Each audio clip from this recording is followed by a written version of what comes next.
Good morning, everybody. Welcome to our English class online. Today we are going to work with modal verbs for obligation, prohibition, and advice. Now we are going to continue with the use of mustn't. We are going to use mustn't to talk about what is not permitted. It's common on public signs and notice informing people of rules and laws. We use mustn't particularly when the prohibition comes from the speaker. In this case, we use mustn't to, that is prohibited. It is not allowed. It is important that you don't do something. Now we have two different examples. Number one, you must not drink that. Don't drink that. It is not allowed. And number two, you mustn't tell John. You are not allowed to tell John. Now I am going to talk about the use of don't have. We use don't have to show that there is no obligation. You are not required to do something, especially if you don't want to. We have two different examples. Number one, you don't have to drink that. You don't need to drink that, but you can if you want to. Number two, you don't have to tell John. You can tell John if you want to, but it is not necessary. Now, we are going to continue with the use of must and shall that we use for obligation and recommendation. And in first place, we have official writing rule, duty, strong moral obligation, and very strong recommendation. In first place, for official writing rule, you have an example. You must be 18 or older to vote in the U.S. Number two, for duty, strong moral obligation, we have an example. You must respect your parents. Number three, for very strong recommendation, you have an example. You must visit DC when you are in the US. When do we use shall? We are going to use shall with personal obligation and moral obligation and recommendations. We have two different examples for personal obligation and moral obligation. Number one, I shall save more money each month. Number two, I shall call my brother more often. Number three, she shall wear a suit to the interview. In this case, we use shall just like a recommendation. Now we are going to talk about the use of have to. We use have to express obligation when there is a slight difference between the way we use them. And when we talk about change form, and we often use in place of must when speaking necessary. I have three different examples. I have to finish this report by 5 p.m. Number two, she has to finish this report by 5 p.m. And number three, I have to wear glasses to see. In the first example, we use have to because we have the subject I. On the second sentence, we use has to because we have the subject she. Remember, when we're talking about I, you, we, and they, we use have to.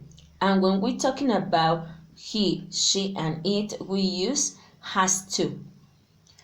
Third example, I have to wear glasses to see. We use have because we have the subject I. Now we are going to continue with the structure of must and mustn't in the three forms, affirmative, negative, and interrogative form. For the affirmative form, we use in first place the subject plus must plus infinitive. We have an example. I must study for my exam. We use I in first place, that is the subject.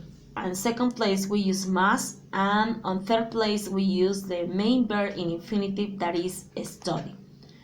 For negative sentence, the structure is in first place we use subject, later we are going to use must not or mustn't, and later we are going to use the infinitive verb. Example, you mustn't smoke here. In first place we can see the subject you. On second place, we use mustn't or must not. Later, we are going to use smoke, that is the main verb in infinitive. For interrogative form, we have the next structure. In first place, we use must. Later, we are going to use the subject plus infinitive, and don't forget the question mark at the end of the question. In first place, we have the example, must we go to school? Now, we can see must at the beginning. Later, we are going to use we, and after that, we are going to use the main verb go. These are the structure that we can use for affirmative, negative, and interrogative form with must and mustn't. We have three different sentences: affirmative, negative, and interrogative form. For affirmative form, we use the structure subject plus have or has to plus infinitive. Example, you have to do a sport every day. In first place, you have the subject you plus have to plus do, that is the verb in infinitive. For negative form, we have the structure subject plus don't or doesn't plus have to plus infinitive. Example, you don't have to do a sport every day.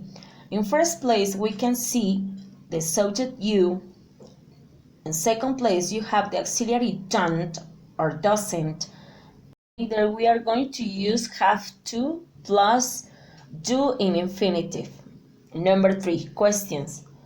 At the beginning, we use do or does plus subject plus have to plus infinitive. Example, in first place, you have do you have to do a sport every day? We use the auxiliary do at the beginning. Later, we are going to use the subject plus have to, and last one we have the main verb do in infinitive. Now we are going to work with past simple of have to. Remember, we have three different forms to build sentences in English: affirmative, negative, and interrogative form. For affirmative sentences, we use the structure subject plus have to plus infinitive. Example, I have to go to the hospital yesterday. In first place, we use the subject I. Later, we are going to use had to in past. And last one, we are going to use the main verb go in infinitive. For negative sentences, we use the structure, in first place, subject plus had to plus infinitive.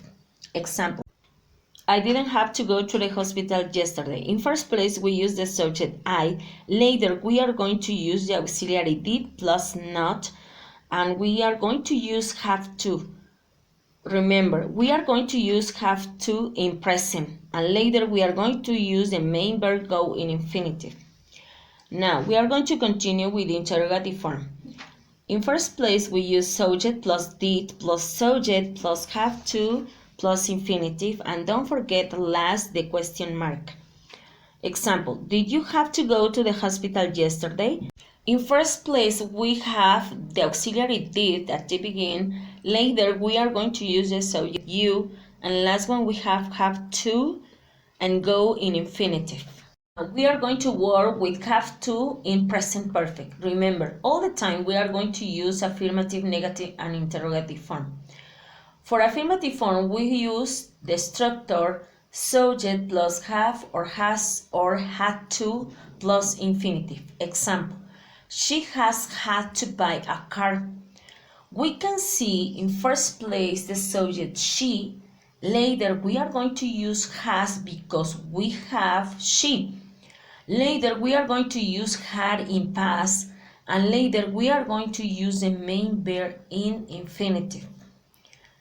We are going to continue with negative form. For negative form, we use the structure subject at the beginning plus haven't or hasn't plus had to plus infinitive. Example, she hasn't had to buy a car. In first place, we have the subject she. On second place, we use hasn't because I am talking about she. Later, we are going to use had in past, and later we are going to use the main verb by in infinitive. Now, interrogative form. For interrogative form, we use have, has at the beginning. Later, we are going to use the subject plus have to plus infinitive. Example, has she had to buy a car? In first place, we use the auxiliary has. Later, we are going to use she, and after that, we are going to use had to in past. And last one, we have the main verb in infinitive. Now we are going to work with have to in future simple. We have three different forms: affirmative, negative, and interrogative form. For affirmative form, we use the structure subject plus will plus have to plus infinitive. Example, you will have to walk the dog tomorrow. For negative form, we use subject at the beginning, later want, have to plus infinitive. Example, you mustn't have to walk the dog tomorrow. We can see in first place the subject you, on second place you have the auxiliary want in negative form. Later we are going to use have to, and later walk, that is the main verb in infinitive.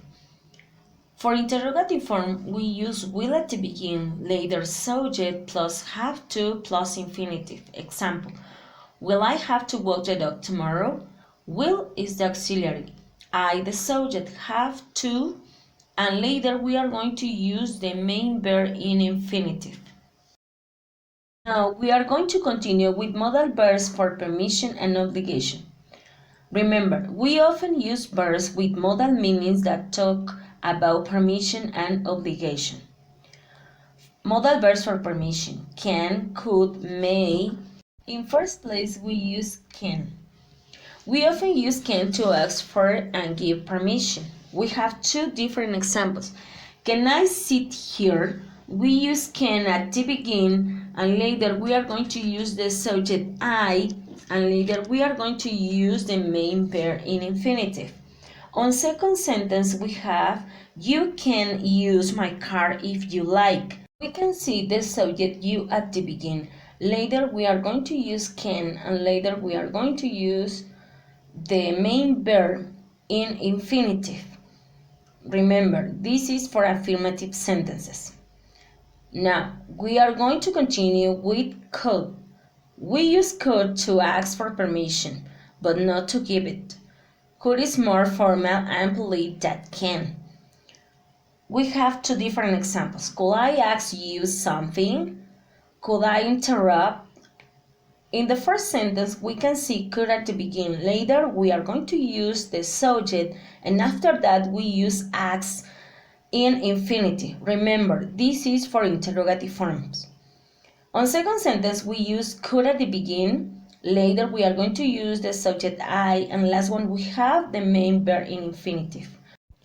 Now, I am going to talk about the use of may. It's the most formal way to ask for and give permission. Example, may I see your passport please? We use may at the beginning, later the subject, and later we are going to use the main verb see in infinitive. This is for questions. Now, I am going to talk about prohibition. We use can't that something is private, it is not allowed. We use can to talk about something that is against the rule, particularly when we didn't make the rules. Example, what does this sign say? Oh, we can't park here.